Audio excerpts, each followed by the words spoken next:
Hi everyone, welcome to the Lima Market Report. This is Marco Lima. Today we're covering the market performance for the week of November the 3rd, including the S&P 500, the NASDAQ, and always the bond market. The key economic and geopolitical drivers and what to watch for the week of November 10. Let's dive in for the good, the bad, and the ugly. So last week, the U.S. equities had a modest gain overall. It was pretty turbulent, very volatile, as we've been talking about for all these past few weeks.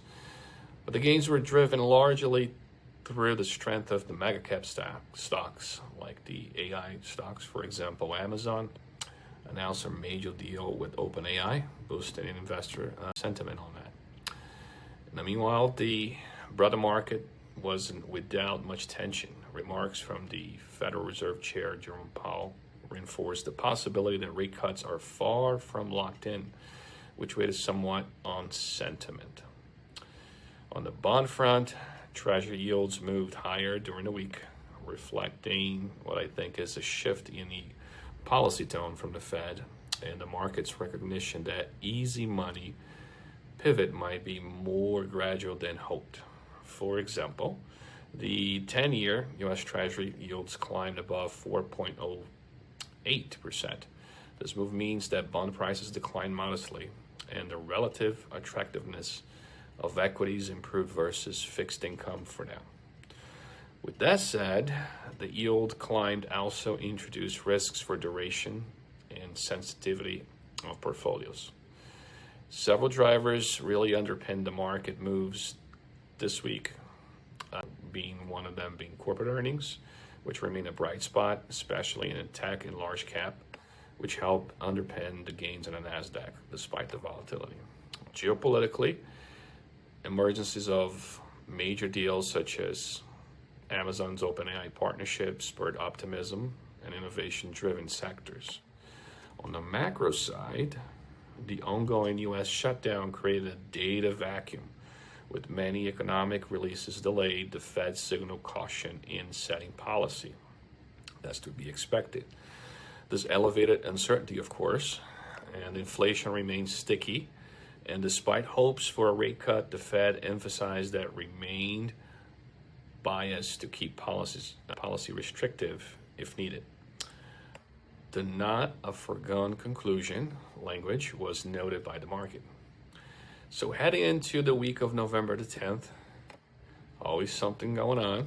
Here's what we've got to keep an eye on.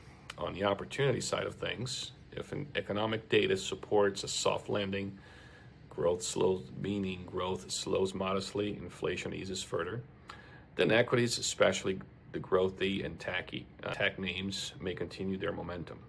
The bond market may offer entry points if yields stabilize or reverse, making duration risk assets more appealing again. M&A activity and AI innovation themes remain the front and center, offering companies really that led in those areas a tailwind. What we worry about if upcoming data disappoints, like unemployment or employment services PMI, or the Fed delivers a more hawkish message, risky assets could pull back again.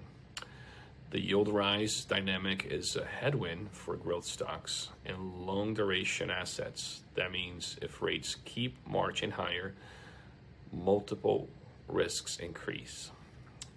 The lack of data due to the shutdown means that surprises may be larger when data resumes, both in a positive and negative directions, aka more volatility. On a geopolitical front, any renewed tariff trade tensions, like with China, for instance, or global growth concerns could ripple through innovation-heavy sectors. And that's your Lima Market Report for the week of November the 3rd.